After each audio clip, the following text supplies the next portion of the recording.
Chapter 20. For the kingdom of heaven is like unto a man that is an householder, which went out early in the morning to hire laborers into his vineyard. And when he had agreed with the laborers for a penny a day, he sent them into his vineyard. And he went out about the third hour, and saw others standing idle in the marketplace, and said unto them, Go ye also into the vineyard, and whatsoever is right I will give you. And they went their way. Again he went out about the 6th and 9th hour, and did likewise. And about the 11th hour he went out, and found others standing idle, and saith unto them, Why stand ye here all the day idle? They say unto him, Because no man hath hired us. He saith unto them, Go ye also into the vineyard, and whatsoever is right, that shall ye receive. So when even was come, the Lord of the vineyard saith unto his steward, Call the laborers, and give them their hire, beginning from the last unto the first. And when they came that were hired about the 11th hour, they received every man a penny. But when the first came, they supposed that they should have received more, and they likewise received every man a penny.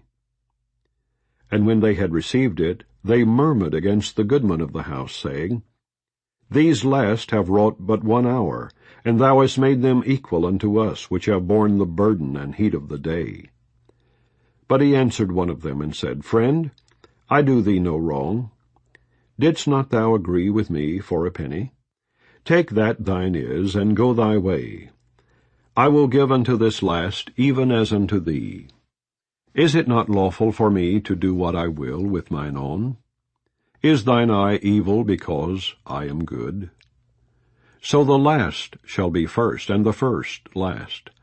For many be called, but few chosen. Yeshua is the one who spoke this parable.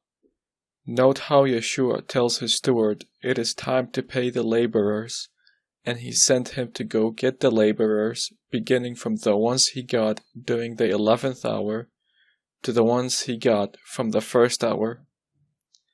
They all received equal payment, though. Yet the last ones got it first, and they didn't work for that long either. And in the last verse, Yeshua says, So the last shall be first, and the first last. For many be called, but few are chosen. Yeshua is referring to time here. He is talking about the beginning of humanity in this plane of existence. Because even if our bodies die in this plane of existence, Yeshua can have a different plan for our souls. And maybe he sends us back here again, to be reincarnated, to be further tested, to be further examined, and to further serve him. Because he wants our spirits to grow, just like it says in Hebrew 12:14. For whom the Lord loveth he chasteneth, and scourgeth every son whom he receiveth. If ye endure chastening, God dealeth with you as with sons. For what son is he whom the Father chasteneth not? But if ye be without chastisement, whereof all are partakers, then are ye bastards, and not sons. Furthermore, we have had fathers of our flesh, which corrected us, and we gave them reverence. Shall we not much rather be in subjection unto the Father of spirits, and live? For they verily for a few days chastened us after their own pleasure, but he for our profit, that we might be partakers of his holiness. Now no chastening for the present seemeth to be joyous, but grievous. Nevertheless afterward it yieldeth the peaceable fruit of righteousness unto them which are exercised thereby. Wherefore lift up the hands which hang down, and the feeble knees, and make straight paths for your feet, lest that which is lame be turned out of the way, but let it rather be healed. Follow peace with all men, and holiness, without which no man shall see the Lord. Follow peace with all men, and holiness, without which no man shall see the Lord. Do you get it? This is about how our Spirit's Father puts us under pressure in life, so that we may grow against it and reach holiness. Our Father's aim is for us to grow in the Spirit, and bring righteousness with it to everything around us.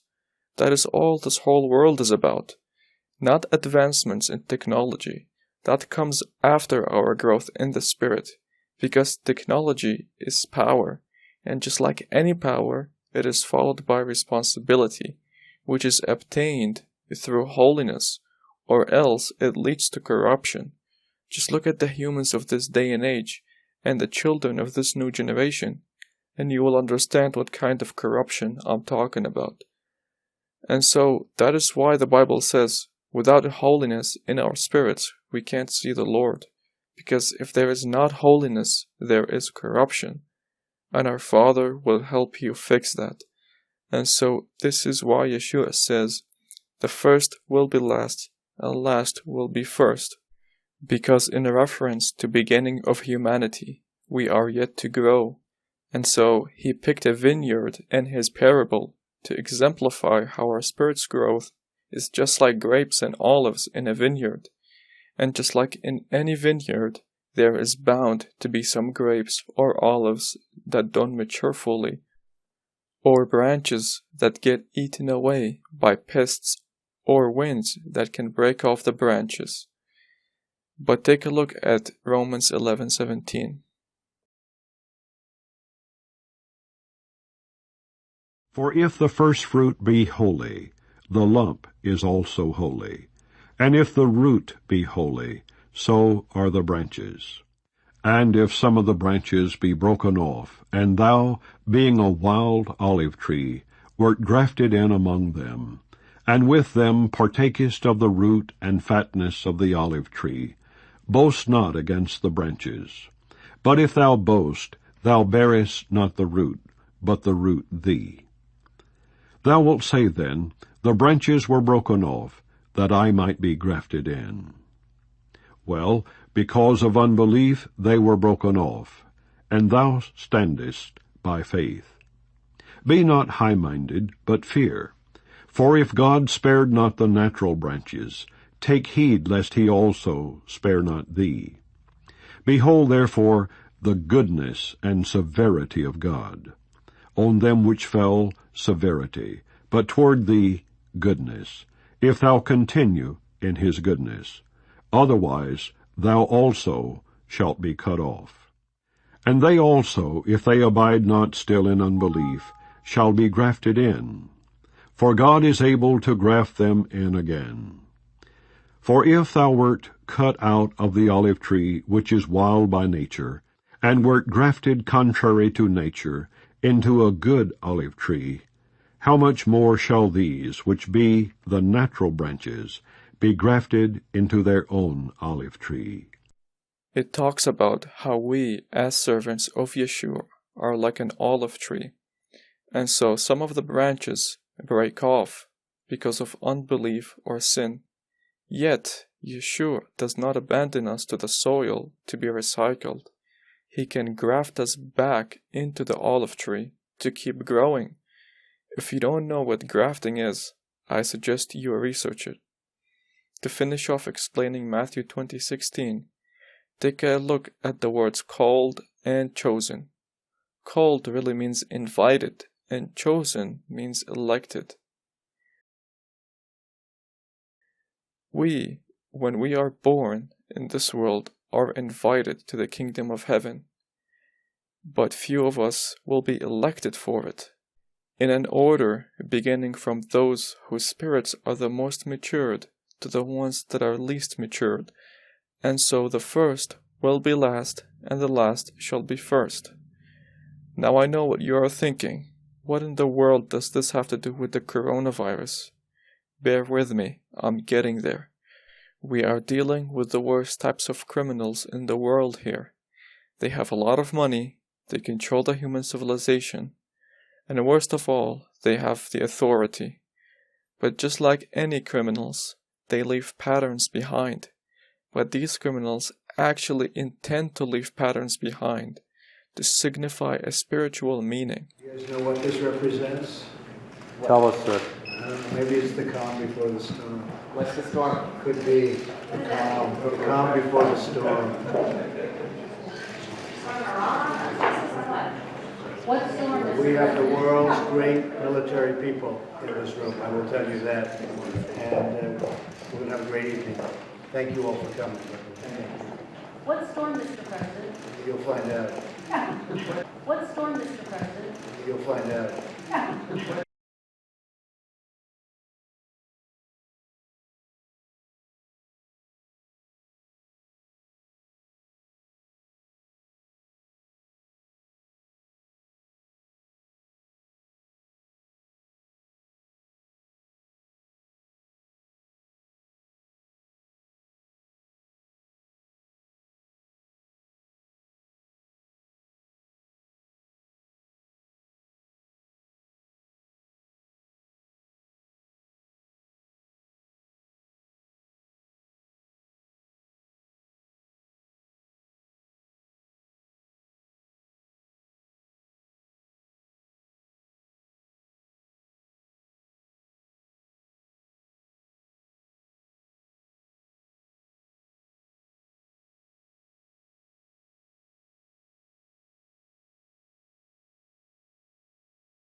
On January 8th, news came out that Iran mistakenly shot down a Ukrainian passenger airplane flight number 752, and there was 176 passengers on board.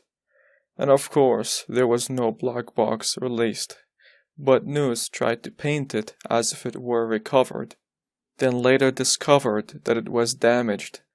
But it's just a lousy lie to keep you subconsciously thinking that there was an actual flight data recorder, when in reality, It's non-existent. Not to mention, they also tried to show fake footage of the airplane being shot down live.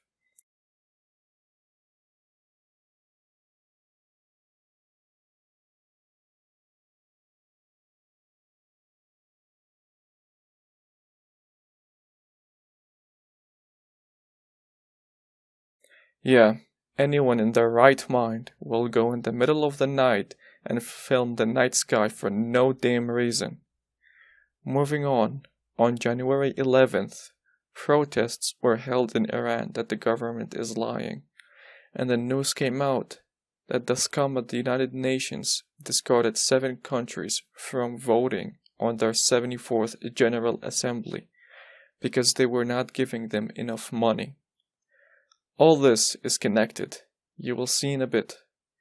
A month later, on February 11th, the coronavirus is named COVID, which we know by now that the name is really Kobe, following his fake ritualistic death to the public on January 26th. Then on March 11th, the Kobe virus is declared a pandemic. Then on April 11th, Trump declares a national major disaster emergency for the first time in history. What that means, it isn't just about the coronavirus. It can be for natural disasters or terrorism too. And the United Nations Chief of Stinky Farts calls on all the world religions to unite them against the coronavirus. Listen to what he says. I want to make a special appeal to religious leaders of all faiths to join forces to work for peace around the world and focus on our common battle to defeat COVID-19. I do so at a special time on the spiritual calendar.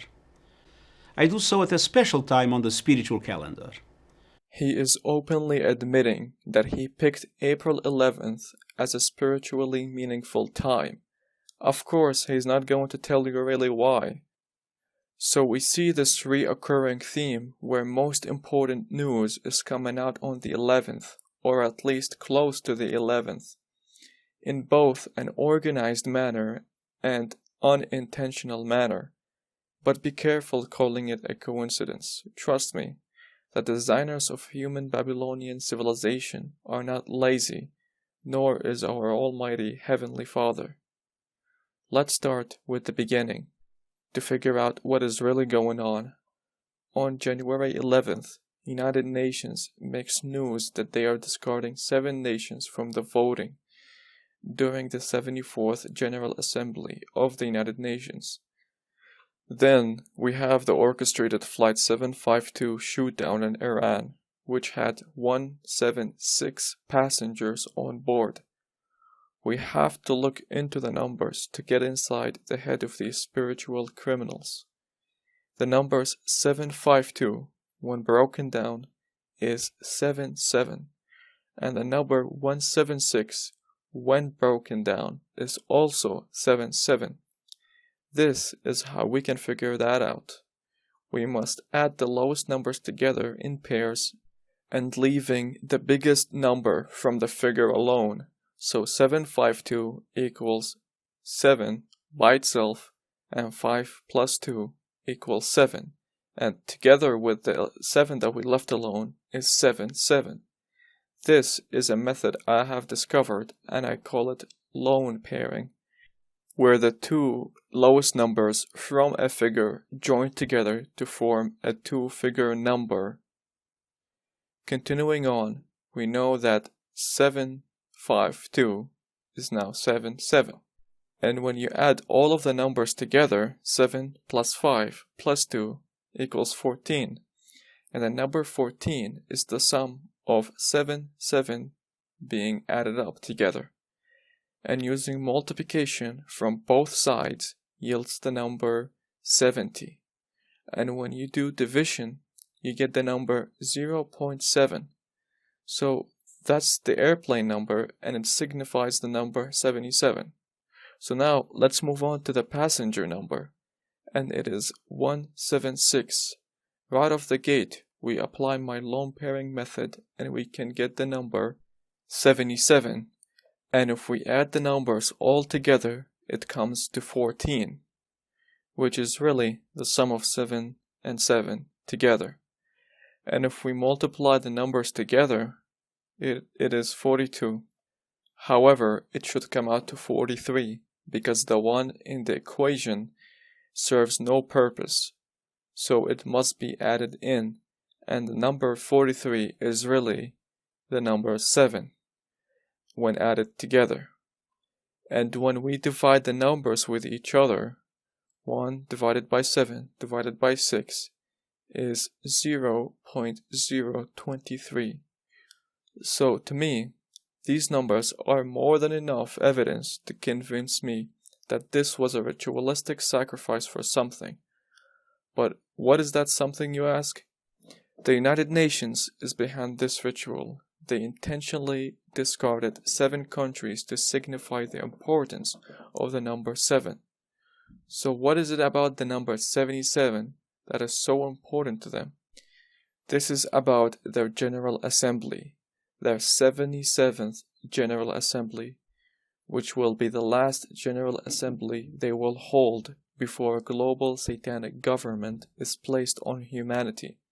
And that will be done during the year 2023, hence dividing the numbers of the passengers on board of the plane, which would come out to 0.023. But the question is, why 23? To answer that, we have to look up to the sun. Every 11 years, the sun's magnetic poles switch places, and science doesn't talk about this because they don't know why, and it can lead to spiritual evidence. At the near end of the 11-year cycle, the sun reaches a level referred to by science as the solar maximum. And what that means is that the sun starts having high activity of dark spots forming on the surface, because the sun is made out of plasma, and the plasma is magnetic, which has its own magnetic field. And when the magnetic field of the sun is switching poles, it can interact with the magnetic field of the plasma, so the magnetic fields together start tangling up, and eventually the plasma brings up the sun's magnetic field to the surface into concentrated spots called sunspots. And upon my investigation behind this cycle, I can safely assume that this cycle serves a purpose to control the growing energy of the sun, to keep it in a constant changing state, so as to reset any growing power which would cause problems on our world. I was able to come to this conclusion after reading about how the switch of the poles happens during high solar activity, indicating that there is indeed an intelligent design behind the sun. Moving on, the next solar maximum will start on 2023, where the sun will have the most spots. These spots can be dangerous and have the ability to shoot out, and they are called coronal mass ejections. And the last greatest coronal mass ejection that our world witnessed was 161 years ago, or 15 solar cycles ago, on 1859, and the latest solar maximum cycle that occurred was 2012, where a coronal mass ejection nearly hit the Earth and had the potential to cause catastrophic damage. Planet Earth dodged a catastrophe 2 years ago. Scientists say an extreme solar storm believed to be the most powerful in at least 150 years barely missed the U.S. As Mark Martin shows us, if it would have hit the Earth, the results could have been devastating. July 23, 2012. The sun releases 2 huge clouds of plasma known as coronal mass ejections, or CMEs.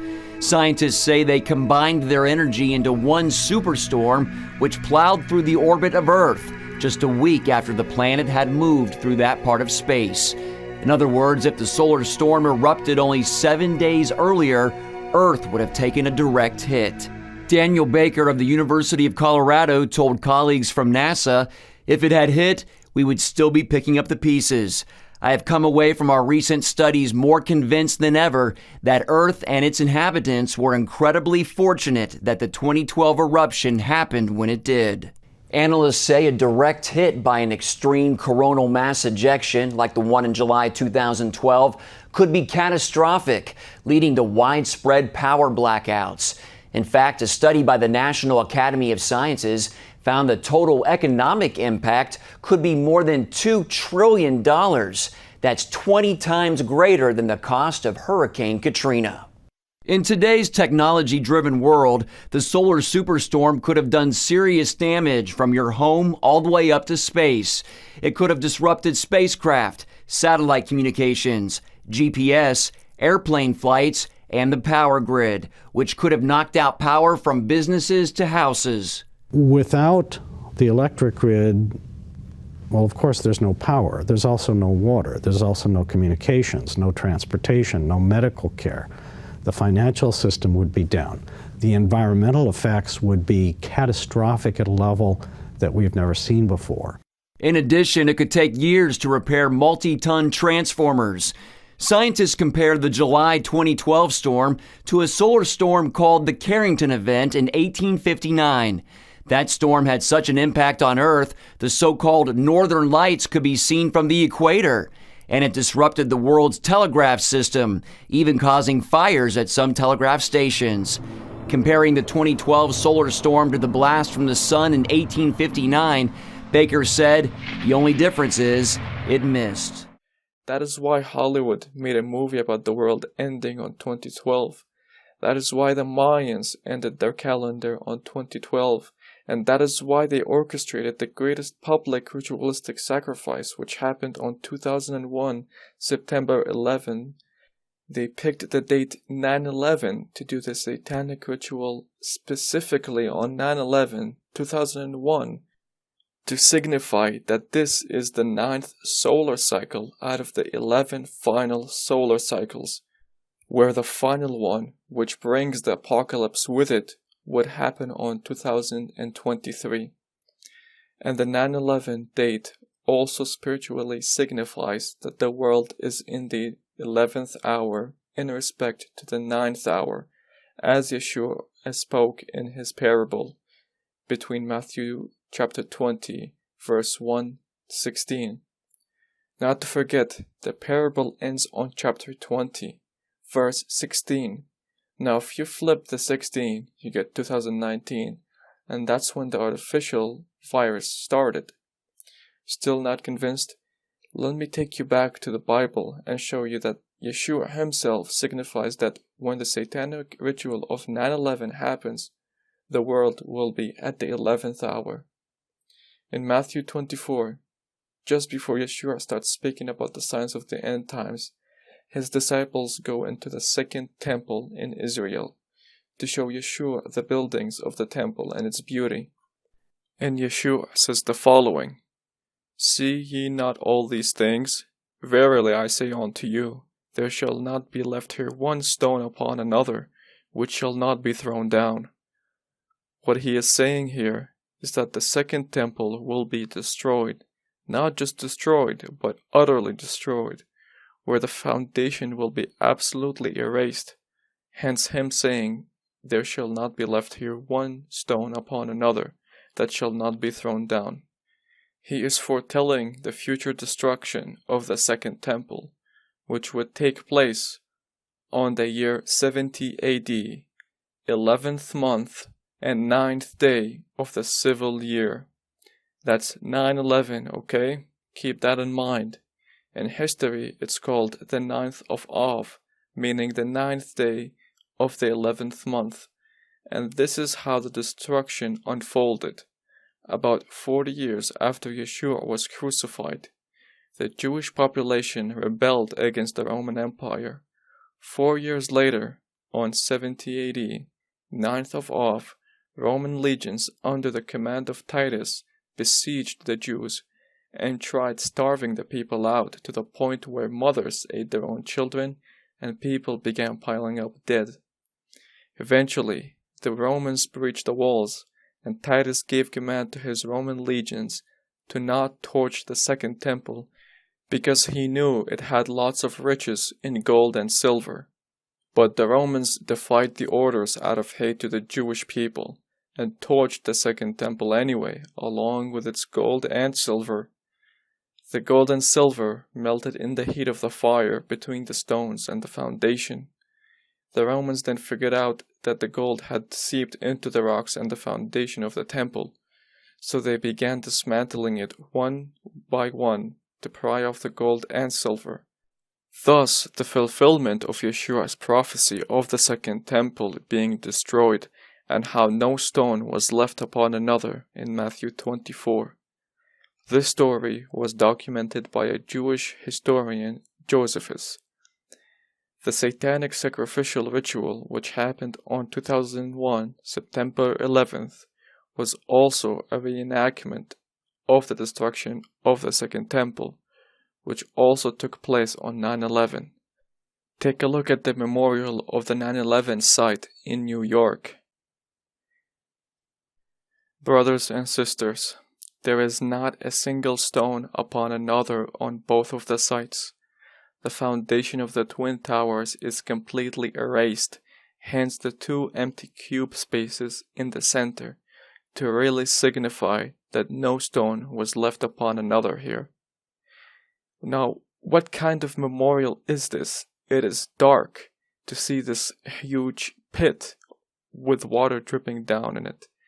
You have to be insane to look at it and think back with remorse and sadness. It's terrifying.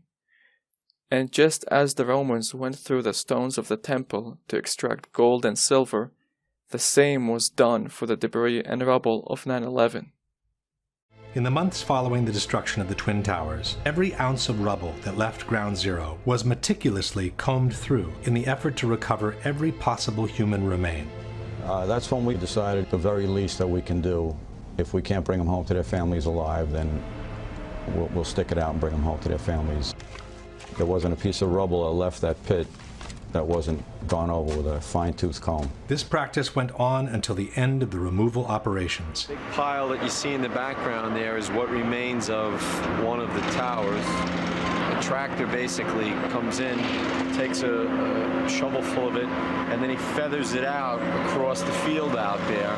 The guys take rakes and they rake through it. It's very tedious, but we find bones constantly. As if that weren't enough, the same search was repeated at the Fresh Kills landfill in New Jersey. Every single piece of debris, having already been combed through at Ground Zero, went through 3 more passes under the careful eyes of officers and agents of the FBI and the NYPD.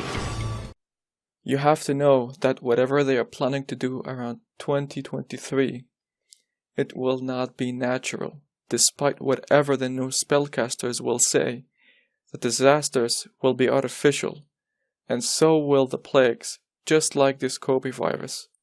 They only plan their artificial plans in correspondence with natural cycles, so that they can just blame it on nature and say it's a natural disaster, just like what is going on with the fires around the world right now. The people who plan these things are not human. You have to be mad to think whoever has been planning this stuff is human. And keep in mind, they are just like little spiders. They are more scared of us than we are of them. Lord, even the devils are subject unto us through thy name. And he said unto them, I beheld Satan as lightning fall from heaven.